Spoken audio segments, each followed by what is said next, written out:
Are gag characters unbeatable? Well, before we answer that intriguing question, we must actually define what a gag character even is.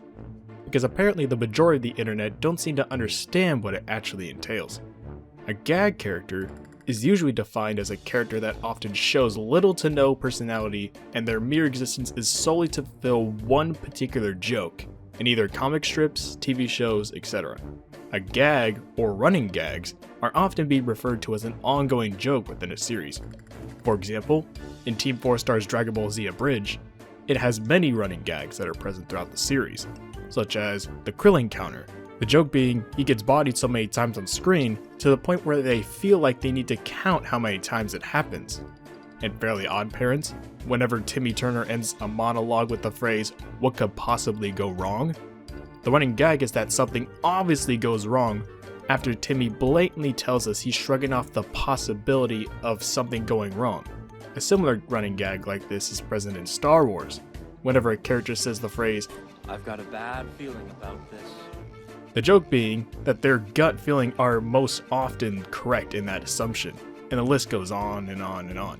But what happens when you apply that to a character? Well, like I stated in the previous definition, their main purpose in the story is to fulfill one particular joke. For example, there's a popular platforming video game known as Super Meat Boy, in which the character is, you guessed it, a slop of meat.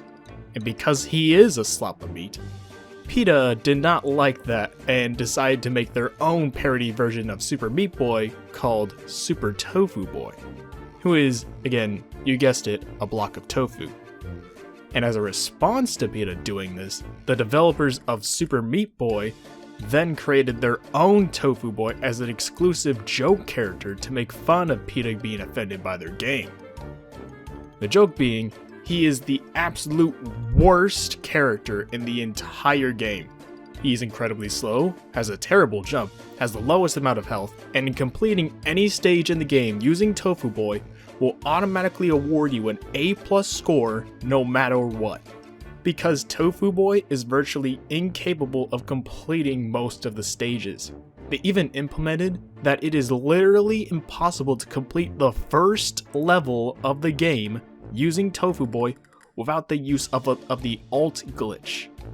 And to top it all off, Tofu Boy not only does he have an inflated ego to go along with him being the most useless character in the game, but in order to unlock him, you have to type in the code PETA file in the character select screen.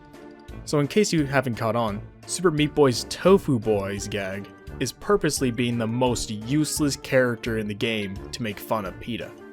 But something that should be taken into consideration when categorizing someone as a gag character, you need to keep in mind that the joke they're supposed to embody is not important to the story's narrative at all.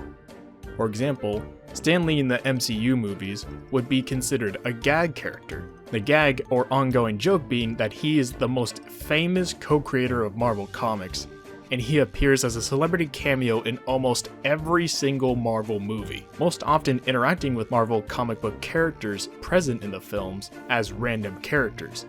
Some of the best examples being, he was a delivery man that accidentally called Tony Stark, "Are you Tony Stank?" which implies that this guy has no idea who Tony Stark is, despite the fact that literally almost everyone in the MCU knows who he is, especially upon seeing his face. The MCU makes it very apparent that Tony Stark himself is incredibly recognizable upon a glance, especially when he comes across people in Iron Man 3 and they hear his voice, don't recognize him, but when they see his face, they immediately know who he is. But yet this guy, even when looking directly at him, he has no clue. Not to mention Stan Lee has played other roles where he's met face to face with Tony Stark. And as a reminder, Stan Lee has 2 scenes in Guardians of the Galaxy 2 where he's telling the Watchers how he's constantly becoming different people, referencing some of the specific people we've seen him be throughout the MCU movies. And remember, Stan Lee plays the same role in other Marvel movies that weren't even owned by nor co-created by Marvel Studio, which supports him not having any effect on the narratives, especially since it doesn't matter whether Marvel makes the movie or not. This supports Stan Lee's ongoing gag is that he appears as a cameo in almost every single Marvel movie, regardless of who's behind the production of the movie. So we've concluded that Stan Lee in the Marvel movies and Tofu Boy from Super Meat Boy are obviously both gag characters. So are they both completely unbeatable and can just solo all of fiction just because they're gag characters? Are you starting to see the problem now with just assigning any character that would categorize as a gag character with the title of being unbeatable? Especially when you actually analyze what it means to be classified as a gag character. It's starting to seem like that argument, they win because they're a gag character, is really poor and very based. And it's starting to look like the people that make that argument either don't fully understand what being a gag character entails, and they're just simply being ignorant, or they're just looking for excuses to say a character that they have a personal bias for is not only incredibly powerful, but just straight up unbeatable.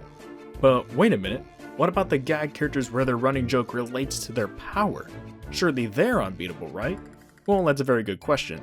Let's tackle one of the most popular ones, being Squirrel Girl from Marvel Comics. In case you aren't aware, Squirrel Girl is a Marvel superhero with the power to control squirrels. And what's the ongoing joke, you may ask? She beats most people she encounters with squirrels.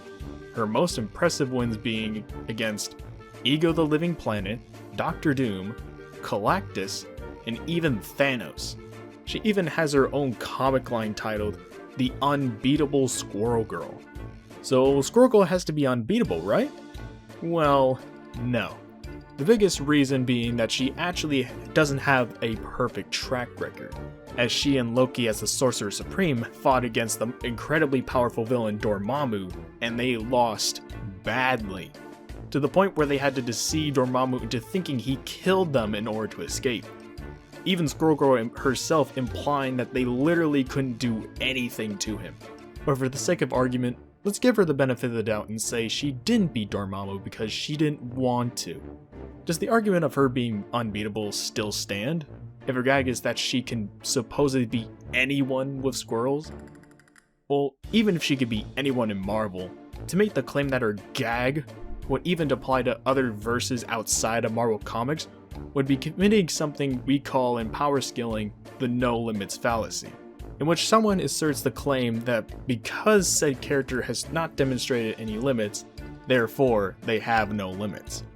Which is the equivalent of saying they have never lost a fight, therefore they'd always win.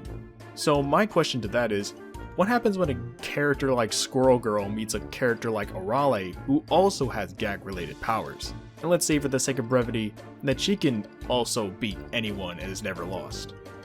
How can you facilitate or even conclude a fight between two supposedly unbeatable characters? And this weird paradoxical matchup is just the tip of the iceberg on the amount of other flawed assumptions you'd not only have to believe, but prove would be the case. So okay, we finally established that we can't just assume any gag character, even with incredibly powerful gag-related powers, are not unbeatable. Then how do we scale them? Simple. Scale them like you would any other character in fiction.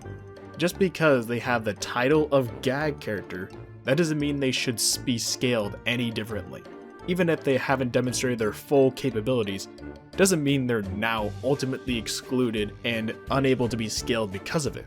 Which reminds me of another character I know. Yes, this bush has been beaten quite a lot, but this bush has barely budged, and I've got my flamethrower out with me. Let's talk about the Cape Baldy, the man with a whole world of degenerates that'll defend him to the death. Let's talk about Saitama, otherwise known as the One Punch Man.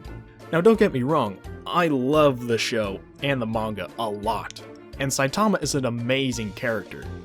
But the amount of people that still spread a ton of misinformation of what he's supposed to be is enormous. And despite what I'll say here, most of them will still stick to the YouTube comment section, repeating the same boring dumb arguments over and over and over again. In case you're unaware of them, I'll list off the main ones that are relevant in this video. First one, he's referred to as One Punch Man, therefore he should be able to one punch anyone. Second one, he's never gone all out before, therefore he cannot be scaled because of this. And the third and final one, he is a gag character, and the joke is that he one-punches everyone. First off, the first argument is one of the most blatant name fallacies I've ever seen, which is basically arguing that because it's in the name, therefore it is true. The easiest way to demonstrate how flawed this line of reasoning is by applying the name fallacy to literally anything and see how far they'll go until they see how flawed and incredibly dumb it is to make that kind of argument. For example, you can now say Vegeta's Big Bang attack is quite literally has the power of the Big Bang, because it has Big Bang in the name of the attack. Or how Batman is part bat and part man, because he's called Batman. Or how any attack with the word death in it means you would immediately die if you get hit by it. Or how Trigon solos all of fiction because he's referred to as the destroyer of all. Or how Dwayne "The Rock" Johnson might actually be a rock. Okay, you get the idea. The second argument I technically already addressed, but I will elaborate. Even if a character has never shown the full extent of what they're capable of, that does not mean that they are now deemed impossible to scale. And just because there may exist the possibility that he might be way stronger than he is currently shown, doesn't mean we don't hold the right to safely assume that he is as strong as his best showing that he's demonstrated. Again, this also applies to real life. If I've never demonstrated my full power, it is within the right for everyone to assume I'm as strong as my best showing. It's like an F student going up to a teacher and saying, well, I never actually tried on any of my assignments or essays, so you can't actually call me an F student when you know I could have done better if I wanted to. Therefore, you should just allow me to pass with an A, not grade anything I do since you can never tell if I put my all into my assignment. While it may be true that the student may be smarter than what he's let on, however, it's not fair at all for the teacher to make you the exception to grading. And what happens when everyone else in the class starts claiming the exact same thing? The teacher's job is to judge how well the student did in regards to the assignment and grade it based on that. How much effort the student puts in is practically irrelevant. Now, in fiction, it may actually be relevant to knowing if a certain character was going all out or not, but that's only relevant if we know how powerful that character is at full power. And to end this off, if we disregarded all of that, and we just accepted that Saitama was this special exception that we aren't allowed to scale because we've never seen him go all out before, well, congratulations, viewer! No one is allowed to scale Saitama's strength or any characters like him because he's never displayed his true strength before. Like, wow, you're so desperate to make Saitama this impossibly strong character that you'll tell people not to try and power scale him? Not only is that incredibly selfish, but you'd be completely disregarding what makes Saitama such an endearing character in the first place. Which brings me to the third claim people make about Saitama. That Saitama is a gag character, and the joke is that he's a ridiculous looking character that looks weak at first glance, and that also happens to one-shot the big bad. If that was actually true, I severely doubt anyone would like Saitama as a character in the slightest. To say Saitama's strength is meant to be a joke or the reason for his gag character status, you'd also be claiming that Saitama being that strong isn't important to who he is as a character and doesn't at all affect the narrative and or plot of One Punch Man in a large way. Which is so evidently false that I question if you actually watched or even read the series. As I made it clear many times, one of the main defining traits of being a gag character is that you're not integral to the story, meaning that removing them from the story, or at least taking away what makes them a gag, would at the very most do very little to impact the story's plot and or narrative. Like, what happens when you take away Saitama's strength, or better yet, Saitama entirely? Would there be any significant changes in how events would play out? Sure, there are other characters, of course, but you literally cannot have the series called One Punch Man without Saitama. So in summary, being a gag character doesn't entail that they are some invincible or even some incredibly overpowered character. And honestly, the majority that can classify as a gag character are not even remotely strong, especially in comparison to the rest of fiction. The only one that I'm aware of that is actually overpowered and is also a gag character is Bobo. And guess what? He's the main character, the series is named after him, he's a great character, he's as comedic as you can get, and most importantly, him being strong is not in any way important to his character, and especially not to the story's overall narrative. So if you Saitama fanboys need a new and much better character to stand, please go give the series Bobobo a read. Unfortunately, the Bobobo anime got cancelled after the first season due to not getting enough revenue, but please go watch the English dub. You'll have a blast. But anyway, that's it for the video.